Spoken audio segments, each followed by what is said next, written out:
Well, Miles, I suppose you have to be pleased that you've been a broken record this week. Like, play hard defense, get out in transition. It seems like the formula just keeps working. That is the formula, and that's what we planned from day one of training camp, to be the hardest playing, the toughest, and the most unselfish team. We had that on our board in our first meeting with this group, and they've really bought in. Even after the struggles in Sacramento, they never held their heads down. We wiped the slate clean when we came to Vegas, and really a lot of praise to these guys. And I have to give a lot of praise to Jeffrey Carroll today. Here's a young man who was an excellent player at Oklahoma State. I think he's an NBA player. He hasn't got the minutes that he's wanted to see here.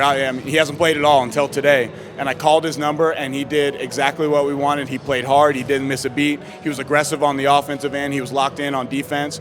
And I told him that after the game. That's what's called being a professional. In this league, you're going to go through stretches where you don't play very many games or very many minutes. And then one day Luke Walton's going to call your number, and then you got to be ready to go. And Jeffrey Carroll did that tonight.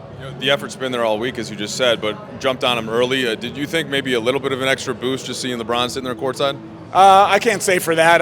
Hopefully the boost is that we just have a competitive group and wanting to win. But obviously, I'm sure they have their eyes on LeBron, and some of these guys are going to be his future teammate and going to play with him in the fall. But our guys just have a lot of heart and a lot of toughness, and it's a fun group to coach.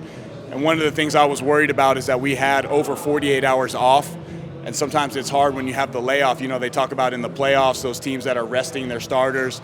How do you find that edge to have at the start of the game? And our guys had that edge, which was phenomenal to see.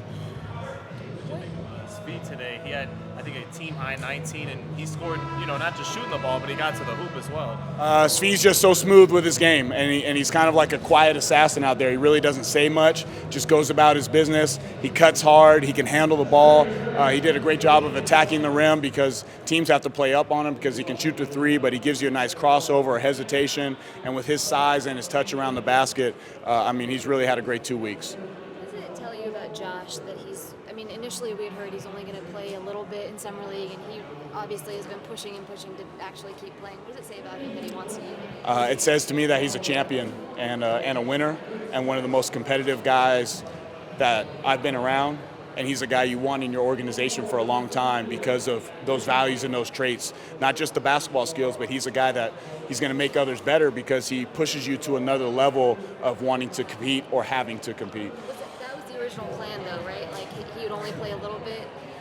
Yeah. It was, but in Josh's mind, and we talked about it way before Summer League, he's like, if I'm going to be out there, I want to play. I want to help my teammates. I want to lead. I want to show all the things that I've been working on, that I've been getting better at in the offseason, and he's done those each and every time he's been on the floor. Miles, how good has Jeff Ayers been since Mo hasn't been able to play? The guys tease him because I think he's the oldest guy in Summer League or second oldest, and they call him Gramps in the locker room, but we like to call him Uncle Jeff. But he is a guy that has played at the highest level in the NBA. He's such a winner. He knows every coverage, where to be. He talks these young guys through a lot of things on the floor, and the fire and the passion that he plays with really rubs off on our group. Josh came out and hit 4 tough shots in the opening minutes. Did you want him to be more aggressive, or do you take that upon himself? I just want the group to be aggressive. Doesn't matter whose hands the ball is in for this group. Everybody to be aggressive, get downhill, put pressure in the paint, and then just try to extend that lead. And especially with them playing yesterday, we should have had some fresh legs, and we did in the first quarter, and we got after them. Ideal for you to be able to sit the starters in that fourth quarter, given that you got to play again tomorrow? Oh, that was perfect. The fact that our bench guys came in and closed it out, and I didn't have to go back to AC and Josh and Svi at the end there, that's crucial for our legs tomorrow. Coach, how well do you feel that the rookies are going to do well adapting with LeBron's playing style? I couldn't say because none of us have experienced coaching LeBron or playing with LeBron, but we have a group that is adaptable to how he plays. If he wants to be on the ball, off the ball, I think they'll mesh well with him because we just have guys that are multidimensional.